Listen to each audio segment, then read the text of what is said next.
course, the dominant story today in Canberra, the economic situation in Australia. We know the unemployment rate is very low, but the big concerns right now, inflation, and the headline figure there jumped to its highest level yesterday since June 2001.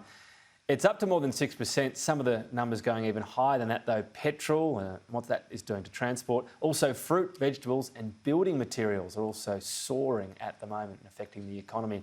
Treasurer Jim Chalmers has warned the rate will affect employment as well as growth as well. Joining me live is Business Council of Australia CEO Jennifer Westacott. Thanks very much for your time. You're welcome. We've got a pretty good preview of what Jim Chalmers is going to say. It seems to be that the government's sort of outlining some very tough economic conditions and also saying we can't do a lot about it. We can't spend our way out. The budget's limited and that would add to inflation anyway. Is it just a bit of an old-fashioned tough time? We'll get through it for Australians? A little bit. I think, clearly we're going through a difficult time and we're not alone in that around the world. Obviously, these are numbers on a page, but they're much more than that. They're real impacts on families. People today thinking about, do I trade off my school fees for, doing more around food and things like that. So we've got to always, I think, remember who's at the end of these numbers. But I think the challenge is, that the good news, I think, Tom, is that we are in a better position than most other countries. Many of our headline indicators are better. We're also, there's also a sense in which this will get worse, but then it will get better. The challenge is, what do we do? What are the levers we can pull? What are the things we can control for? There are, microeconomic reform levers, regulation, skills. What are the big resets we need at the summit? Migration, skills. How do we drive new industries? How do we make the economy more competitive? How do we get the industrial relations system working so that we do get wages up, but in a way that's about lifting productivity and lifting the kind of activity of the economy? That's the long-term challenge. The short-term is, how do we take the kind of handbrakes off labour market? How do we stop, the fact that people can't get their businesses up and running? How do we stop the fact people aren't tendering for jobs because they can't staff them up? Those are things we can control for, and we should pull every single lever possible. There's a lot in there. The levers that the government, perhaps, to start with this, can pull in a short-term sense. So things they can do over these next few tough months. What are they? How much of that could be spending? Fuel excise is one that's mentioned because it cuts down on transport. It's not something you generally use more of if it's cheaper. You drive to work the same way, so it doesn't necessarily surge demand. What are your thoughts on that, or other short-term sort of levers? I think the kind of your point earlier about there's not a lot you can do from a kind of a spending point of view, because it has these unintended consequences. I think there are things though that you can pull. So the biggest one at the moment is labour shortages, because whilst people might argue, well, it's putting pressure on wages, but it's wage inflation. It's not sustainable wage increases, because what we know is that many businesses aren't operating at their full capacity. They're putting off doing projects. They're not tendering for work. And some of them for the first time shutting because they can't find workers. Yeah, so or like you go to a cafe or something and they're open 3 or 4 days. Limited hours, right. And this is going on partly because of COVID, but even in areas where there's sort of COVID, it's not just COVID, right? It's actually just finding workers, which I think is unprecedented in Australia. Well, you think about the numbers. We used to take 230,000 people a year. That's, a whole lot of temporary, permanent migration students, etc.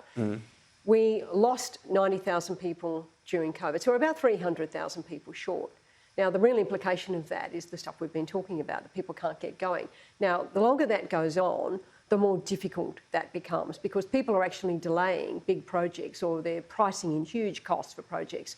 So those are some things we could control for. Fast-tracking visas, giving people 4-year visas rather than 2-year visas to be an attractive. So there's enough happening in this area, because the other thing is allowing people here who already are here to work more hours, removing penalties for older Australians. Exactly. All of those things, we're putting out a report today about some of this. There's movement here, right? Yeah. There's stuff you can do here. Like we used to have the old £10 POM thing. Do we say to backpackers, pay your airfare? Do we? Are there things that sound sort of, I don't know, you wouldn't have done them 2 or 3 years ago, but, let's not take anything off the table. We need people working in this country. At the same time, we need to be making sure that everyone who can participate is participating. That's about skills packages for people. That's about obviously making it easier for women to work, and all the things that we need to talk about. But there are lots of things we could do on regulatory stuff. For example, 1 in 5 trucks are off the road.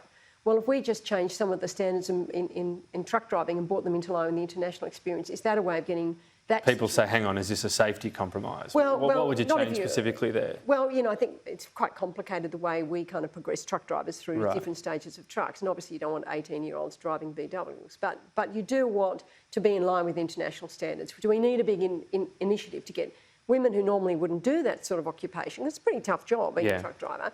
To do that. Do we need to sort of look at these really practical things? There's stuff we can do in shipping and exports and some of this friction that's in the system. So, there's lots of things. This sort of reform we sort of spoke about doing during COVID, and the coalition, everyone was saying once in a generation opportunity. Sure. All ideas are good ideas, and then nothing really happened. Lots of things did get done, actually. Like, for example, one of the first things that got done was to remove the curfews on supermarket deliveries. Now, New South Wales has made that a permanent feature. We think it's a really good idea.